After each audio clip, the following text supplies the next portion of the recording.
আসসালামু আলাইকুম, welcome back to my video.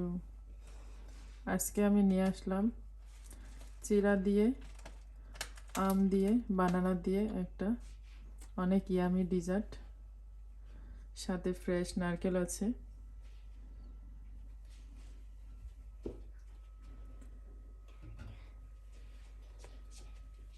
দেখেন কত সুন্দর, দেখতে অনেক সুন্দর, খেতে অনেক মজা। তো আপনাদের যদি ভালো লাগে তাহলে এটা আপনারা আপনাদের বাসায় বানিয়ে খেতে পারেন। তো চলুন তাহলে দেখে নিই কীভাবে এটাকে আমি বাসায় বানাই।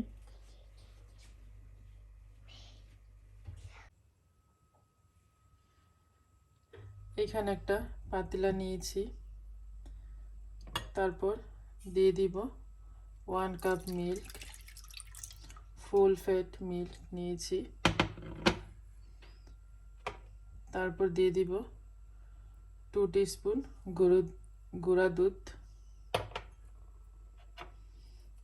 তো ফার্স্ট আমি গুঁড়া দুধটা মিক্স করে নিব, তা না হলে গুঁড়া দুধটা জমে যেতে পারে। তাই আমি এখন গুঁড়া দুধটা আগে মিক্সড করে নিছি। তো এখন আমি চুলাটা অন করে দিব। গুঁড়া দুধটা মিক্স করার কারণ হলো এটা জমে যাবে না, তাই।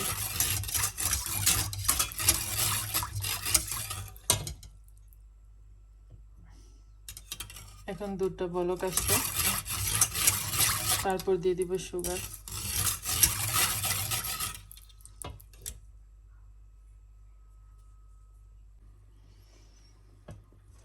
এখন দুধটা বলক এসেছে, এখন দিয়ে দিব সুগার। এখানে 2 টিস্পুন সুগার নিয়েছি। 1 কাপ দুধে 2 টিস্পুন সুগার নিয়েছি।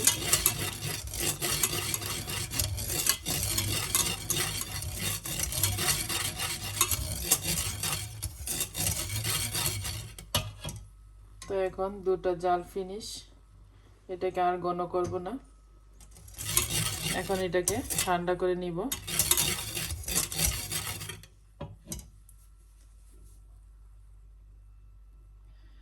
দুধটাকে ঠান্ডা করে তারপরে আমি ডিজার্টে দিব। এখানে আমি 1 ম্যাঙ্গো কেটে নিয়েছি, 1 বানানা কেটে নিয়েছি, অ্যান্ড ফ্রেশ নারকেল কুড়িয়ে নিয়েছি, অ্যান্ড হাফ কাপ চিরা নিয়েছি। এখানে লাল চিরাটা দিয়ে বিশেষ করে এই ডিজার্টটা বেশি মজা হয়। তো আপনারা সাদা চিরাটাও ইউজ করতে পারেন, এটা আপনাদের চয়েস। আপনারা চেষ্টা করবেন লালটা ইউজ করতে। তাই তো এখন আমি চিরাটা ওয়াশ করে নিব, সাথে সাথে চিরাটা ওয়াশ করে তারপর ডিজার্টটা বানাতে হবে। তা না হলে চিরাটা যদি আপনি আগে ওয়াশ করে তারপর রেখে দেন তাহলে চিরাটা ফুলে মোটা হয়ে যাবে, এন্ড খেতে ভালো লাগবে না। তো এখন আমি চিরাটা ওয়াশ করে নেব। এখানে আমি 2টা গ্লাস নিয়েছি। তো এখন আমি একে একে করে সবগুলো উপকরণ দিয়ে দিব। তো ফার্স্ট আমি দিয়ে দিব 2 টিস্পুন চিরা,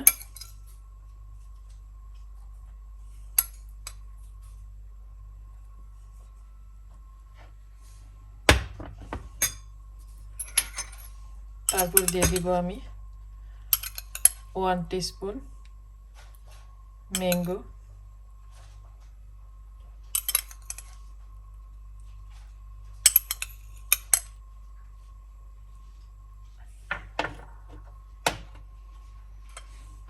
তারপর আবারও দিয়ে দিব 1 টিস্পুন চিরা,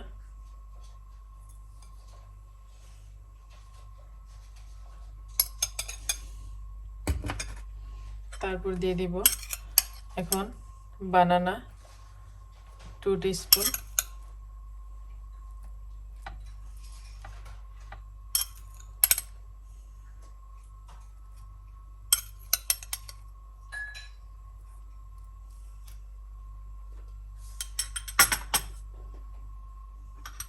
তারপর এখন দিয়ে দিব আবারও জিরা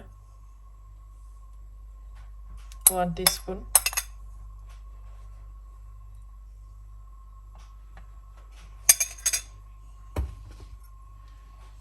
তারপর এখন দিয়ে দিব আবারও ম্যাঙ্গো,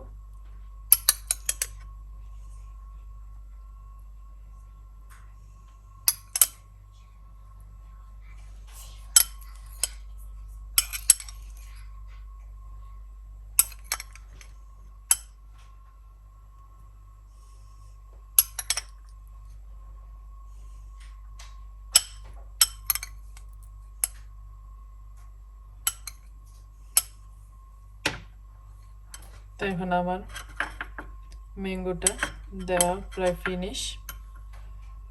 এখন আমি দিয়ে দিব দুধ,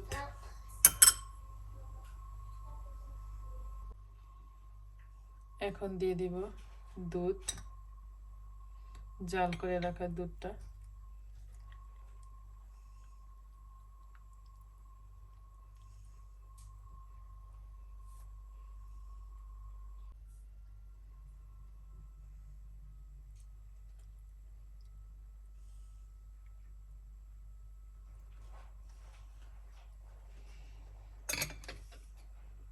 এখন সব শেষে দিয়ে দিব নারকেল।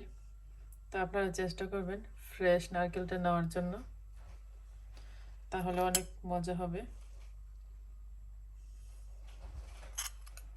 তো আমি এখানে ফ্রেশ নারকেলটা নিয়েছি। আর দুধটা বেশি ঠান্ডা করবেন না, তাহলে নারকেলটা দিলে দুধটা ফেটে যাবে। দুধটা হালকা ওয়ার্ম রাখবেন, তাহলে ভালো হবে, খেতে অনেক টেস্ট লাগবে। তো হয়ে গেল আমার চিরার ডেজার্ট, অনেক ইয়ামি। একবার বাসায় খেয়ে দেখেন, তাহলে আবার খেতে মন চাবে।